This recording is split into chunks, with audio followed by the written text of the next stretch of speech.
We're now at the penultimate, or we have now finished the penultimate game week before the winter break, which the Bundesliga usually goes on. And now we will look back at it with only 1 week remaining.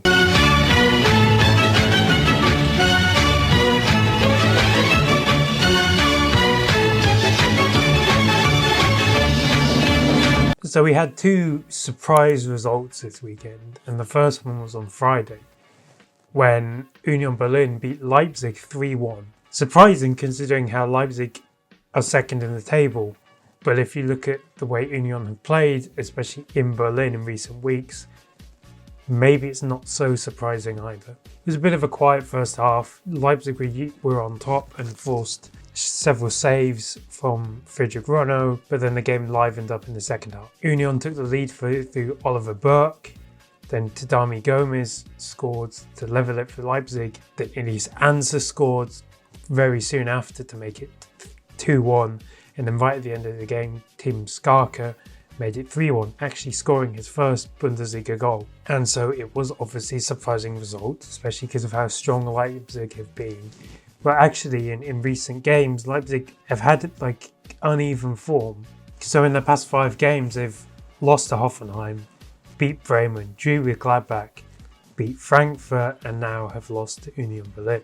And yeah, I think Union are probably the surprise of the season away from Hoffenheim, because they're just playing quite well. Like, they've adopted this this effective for them style of play, i.e.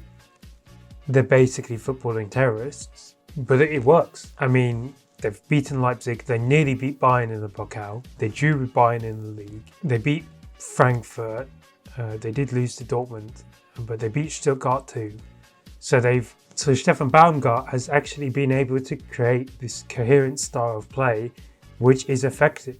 Obviously, that style of play is fast, it's counter-attacking football and built on a strong defence, but it works because you've got players like Burke, who's just very quick. You've got Anser, who's a bit more complete as a striker. And then you've got the fullbacks as well, like Derek Kern, but Christopher Trimmel, who's 38, but still playing at a high level. And then you've got a strong defensive 3 in Diego Light, Danilo Durkee, who were both protagonists when Union played in the Champions League, and Leopold Querfeld as well, who is impressed. And it's worked so far, and Union are 8th. And their final game before the international break, or before the winter break, is Cologne, but they can't go any higher than 8th, even if they win that, and the team above them, Eintracht Frankfurt, loses. Now, what will be a common theme throughout this episode is the talk of AFCON losses.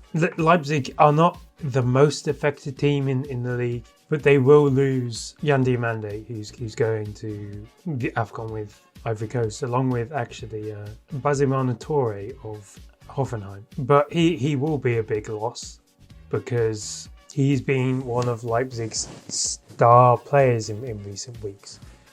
Obviously, the alternatives are Johan Bakayoko, Antonio Nusa, who's actually injured at the moment. And then they even turned to Timo Werner right at the end of this game as they looked for a win. So that kind of tells you the situation they found themselves in. Obviously, then there's also Andriy Maksimovic and Tadami Gomez as well, who can play on the wings. And with Nusa out, I imagine this will be who Ole Werner turns to in the upcoming games. Or we're about to see the biggest redemption arc of Timo Werner that you've ever seen. On Saturday, in the afternoon kickoffs, Wolfsburg continued their run. They've won their second game in a row now after they beat Borussia Mönchengladbach 3-1. So they've now won 2 games in a row. They're 3 games unbeaten. And obviously, you still don't know who is going to be their permanent head coach yet. It could be Bauer, who is the current interim, and he's managed to get, I mentioned this last week, he managed to get the best out of Lovro Meyer and Christian Eriksen. Eriksen got another assist this weekend. Meyer also got an assist, and he did score, but the goal was disallowed. And he's finally managed to get the best out of these expensive players, because obviously we all know that Wolfsburg love to throw money at the problem. hoping it will work. And in the past few years, it hasn't worked, but maybe now it could be a bit of a turning point, especially when you see the quality that Christian Eriksen brings with him. Obviously, despite him being 33 and in footballing terms a geriatric, he still possesses the quality. I mean, in the past 2 games now, he has 2 assists. He created the joint most chances in this game against Gladbach, and so far he is actually ranked 4th in the Bundesliga through balls. Considering he's actually barely played, that's obviously quite impressive. Obviously, it took him a while to get going and build up fitness because obviously he joined later and had been without a club for quite a lot of the summer, so missed out on pre-season. And also when you consider Paul Simon as being, in hindsight, a horrible manager. What helped Wolfsburg as well was the fact that Gladbach were just horrible in both defence and in attack. Gladbach looked like their old selves again and just looked all over the place in defence. One like through ball or ball over the top, and the back three were completely clueless what they were doing. The goal that they scored to equalise was a bit of a fluke. And you can tell Organ Polanski thought the game was over because he subbed on Wow Moya, who is the youngest ever player to play for Borussia Mönchengladbach now. And he was, unironically, one of their better players, which should tell you everything you need to know about the Gladbach performance. So that brought to an end Gladbach's unbeaten run. Another run was ended when St. Pauli ended their 10-game winless run, beating Heidenheim 2-1 in what was a relegation 6-pointer. So obviously last week they both took advantage and made some steps towards fighting relegation.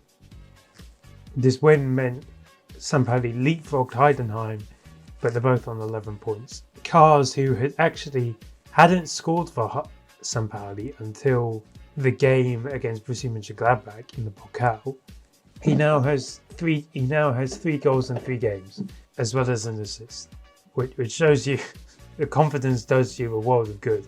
But I think for St. Pauli, what has been key has been Jackson Irvine.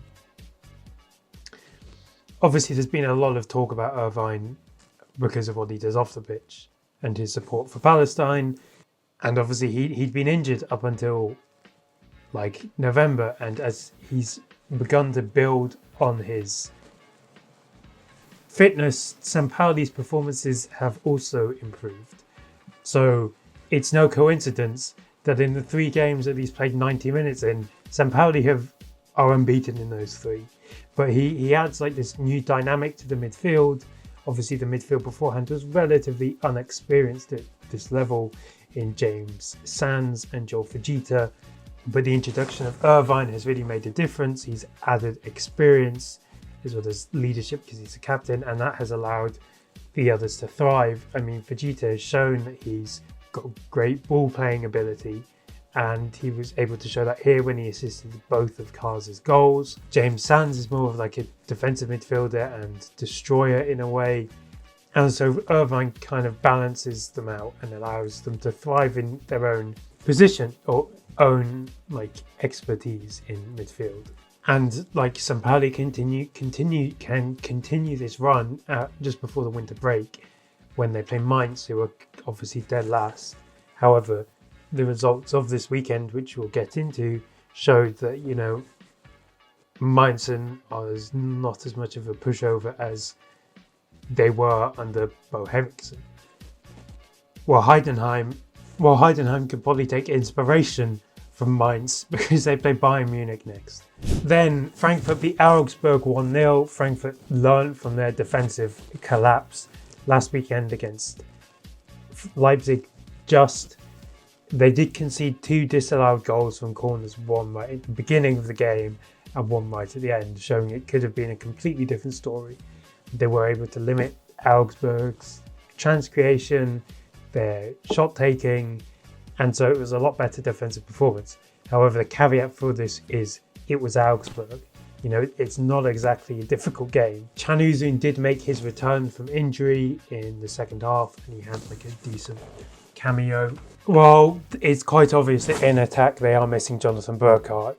Frankfurt won this game because of like a spectacular Ritsu Doen goal, And so that should really tell you everything. They're really missing it like a focal point in attack.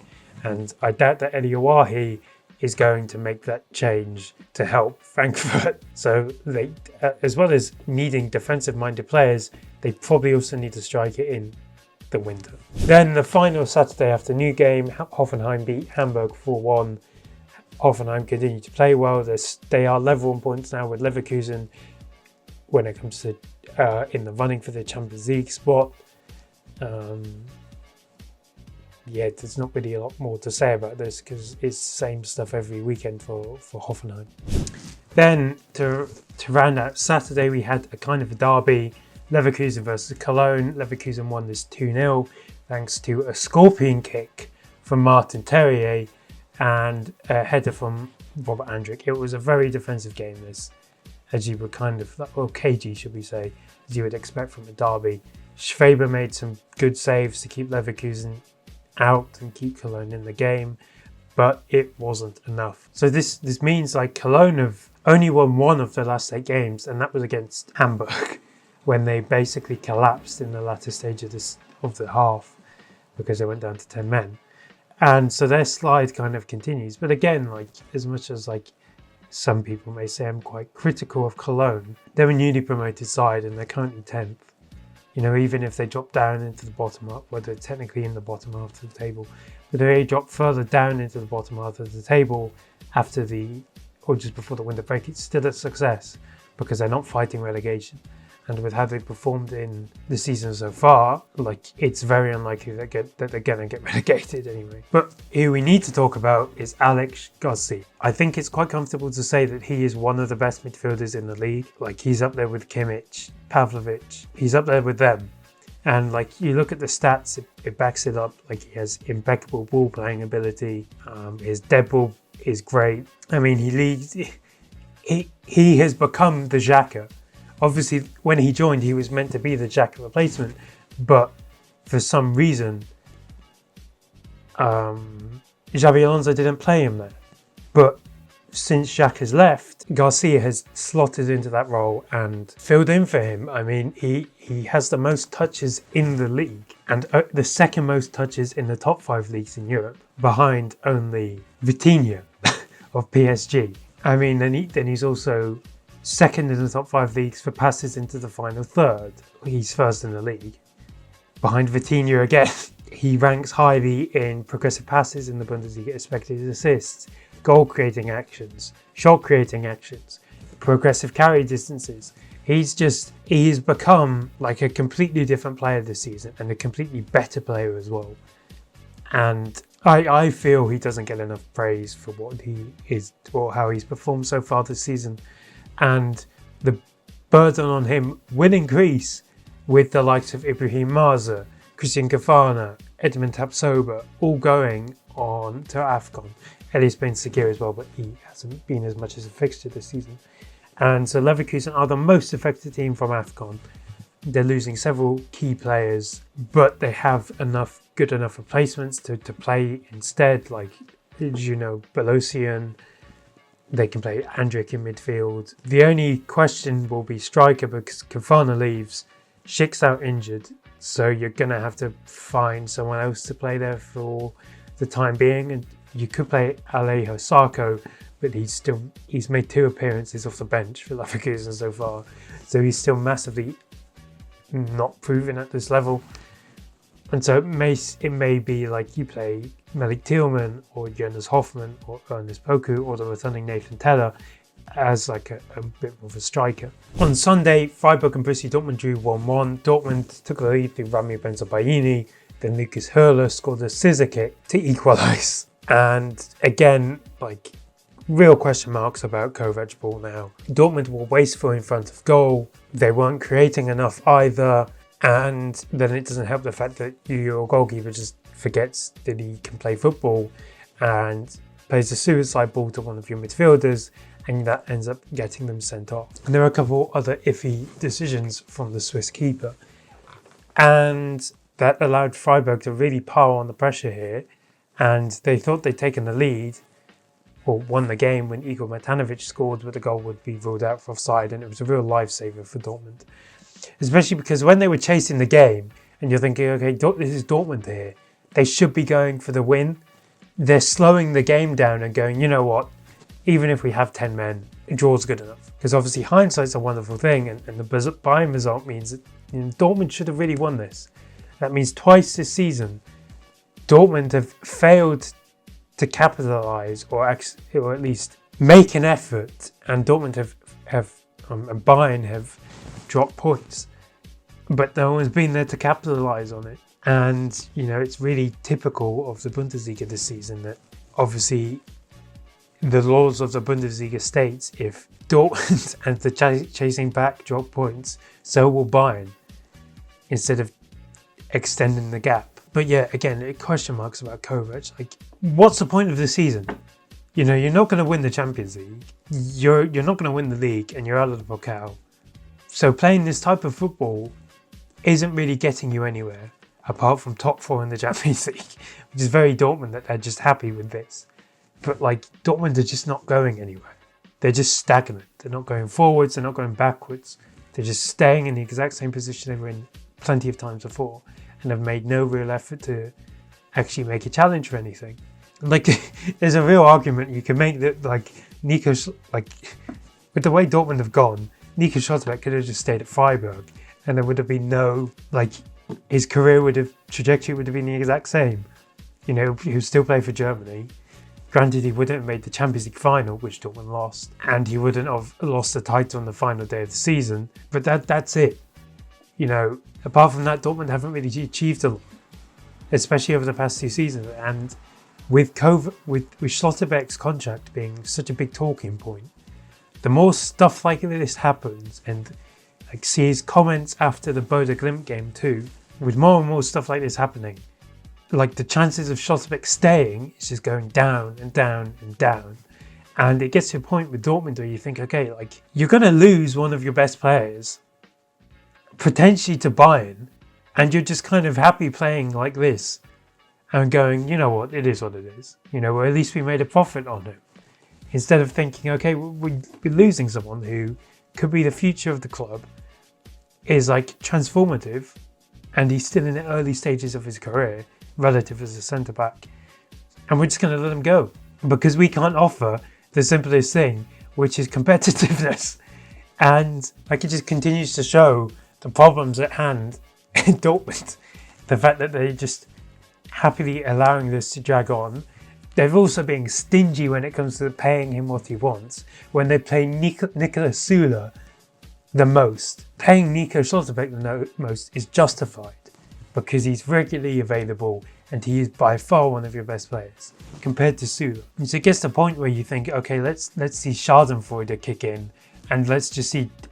As much as I would hate to see Schlotterbeck go to Bayern, it's got to the point where you think, just do it.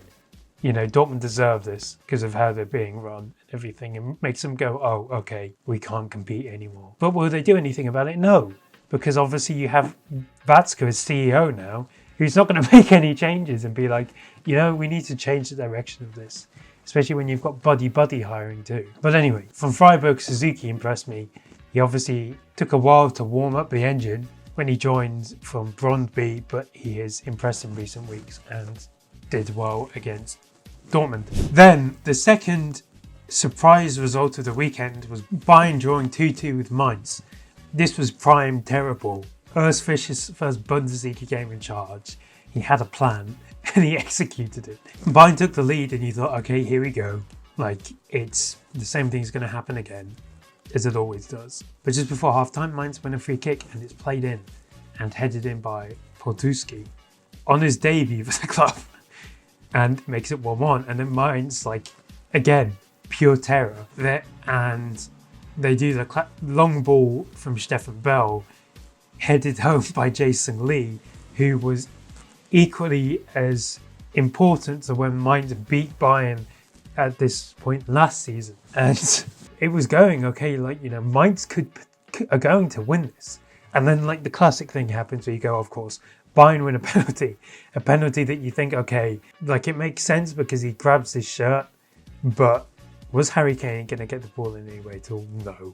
And so then it raises the question of it, and obviously Harry Kane, as he always does, prime grifting, steps up, takes the penalty and scores, and Mainz end up drawing the game with Bayern, which I think, considering this is Fisch's first game in charge, that's a win.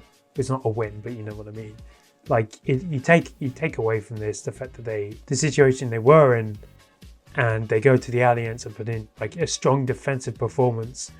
Like 34-year-old Daniel Batz was immense, and they put in this sort of performance and come away with a point. And they play St. Pauli next. But obviously you could suggest like Bayern weren't really at it for most of the game. It was kind of possession for them. So when Mainz took the lead, they were kind of like caught off guard by it, and you could see it, and like the whole vibes of the game were just completely down. But Bayern 11 points clear. Bayern 9 points clear, you know, like they're still unbeaten as well, and they play Heidenheim next. And so the final game of the weekend was Werder Bremen versus Stuttgart. You know, what better way to end it than sending people from right in the south of Germany to right in the north on the late kickoff on the Sunday. But Stuttgart won this 4-0. Alexander Nubel, after he looked quite bad last week, was good this week. It's safe to say that Dennis Undav is one of the most informed strikers in the league. He has been immense since he's returned from injury.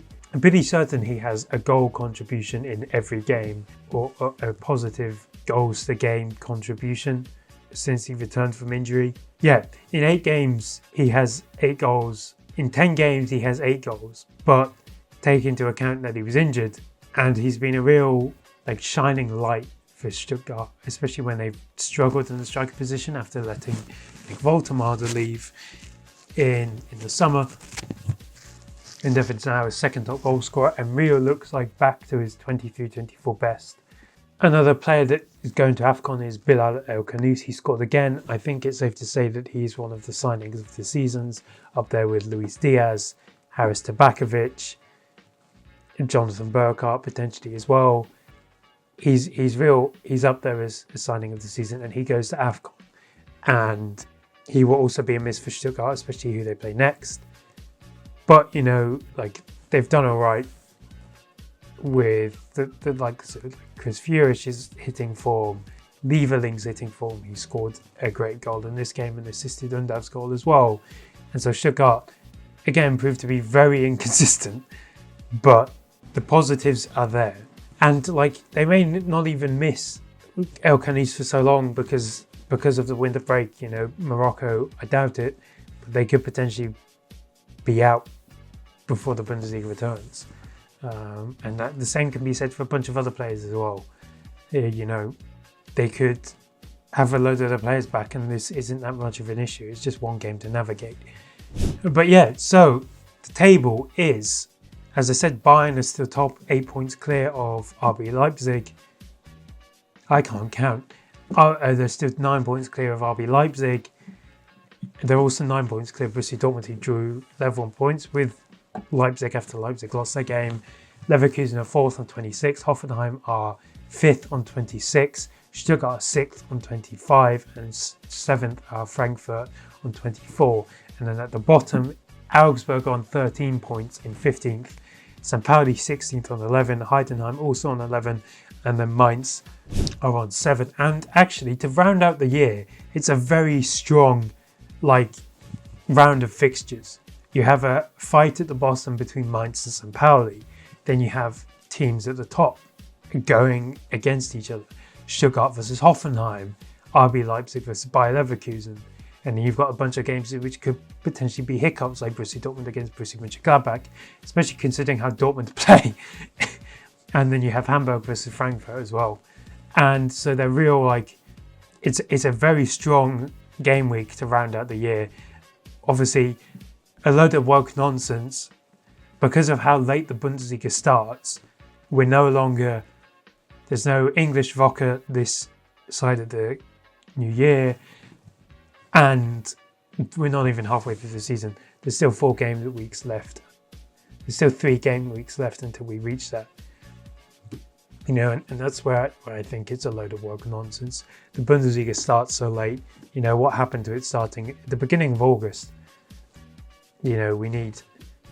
Fuck the World Cup. It's a piece of crap anyway. You know, let's bring back early starts in the league So that means we hit the new year, there can be a longer winter break, and we're actually halfway through the season. That will make everything so much better. But anyway, let me know what you think of the match day, who impressed you, who didn't, and what you think about next week too.